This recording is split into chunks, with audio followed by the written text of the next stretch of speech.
Absolute scenes in the House of Commons. I can hardly believe what's going on there at the moment. Let's turn to LBC's political editor, Natasha Clark, to find out more. So, Natasha, we've seen MPs pouring out of the chamber in protest at the Speaker. Yes, that's right. There is absolute anger in the House of Commons tonight. I don't really remember ever seeing anything like it, including the Brexit days. And you'll remember, Andrew, I remember that it was very something. well. They've been screaming at each other. They have. Stephen Flynn is absolutely apoplectic. He's the SNP Westminster leader, and he is on the brunt of the Speaker's decision today to allow Labour their time to debate their own emotion. It's meant to be the SNP's day. He is furiously demanding the Speaker come back. And in the last few minutes, we've had MPs, the SNP MPs, and a whole bunch of Conservatives walk out of the House of Commons chamber.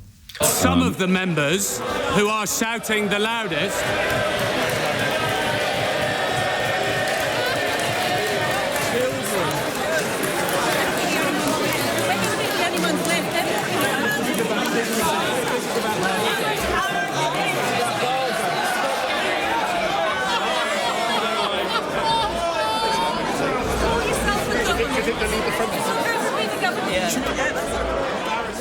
So that's both the SNP and Tories walking out. Now, I can remember back in the 1880s, during the votes on Irish Home Rule, there were scenes so angry in the House of Commons that apparently the cleaners found torn bits of clothing and broken false teeth lying on the floor afterwards. We're not quite in that territory, but something really weird has happened. MPs are now voting on sitting in a private session, which means no cameras, no journalists. Yes. Why would they possibly be doing that? Well, I can only assume that it is so they can slang off the Speaker in private, even more so that they're doing in thump each other, or who knows? Yes, it's a proposal that's been brought forward by Tory MP Will Wragg this evening that the Commons should sit in private, and that's not happened apparently since the days of the Second World War, where MPs would sit in private to avoid the Nazis overhearing their conversation. So if MPs were to vote for that, that would be pretty spectacular this evening. After today's events, I would just suggest, Natasha, that the Labour leader, Keir Starmer, looks, if anything, stronger. He got his way on his amendment. It was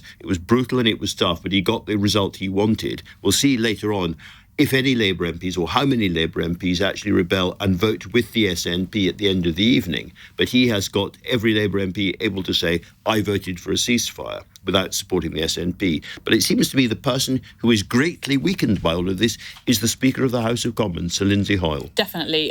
Sir Keir Starmer, if indeed he can say that this is a win, could have won, but at what price? And is that the price of potentially bringing down the Speaker of the House of Commons, Lindsay Hoyle, who so far, MPs on both sides of the House of Commons have not really had that many bad words to say about him. It is not like the former Speaker, John Bercow, who was accused by both sides of bias throughout his tenure as Speaker, but it's not like that. Many MPs are saying that they do usually really respect Lindsay Hoyle and the decisions that he makes. So has he maybe taken a little bit of a step too far tonight? And will we see, there's been rumours of an early day motion that's been put forward again by the Tory MP William Wragg, whether that early day motion of a vote of confidence in the House Speaker will actually become a thing in the next few days. I suspect it probably won't, but tensions are really running high. I have to say, you're not supposed to sort of get too involved in these things, but I really hope it doesn't happen, because I think Lindsay Hoyle is a good guy, comes from an old Labour family, but he has shown really no bias at all. He's done his best to keep MPs in line, which is very, very difficult.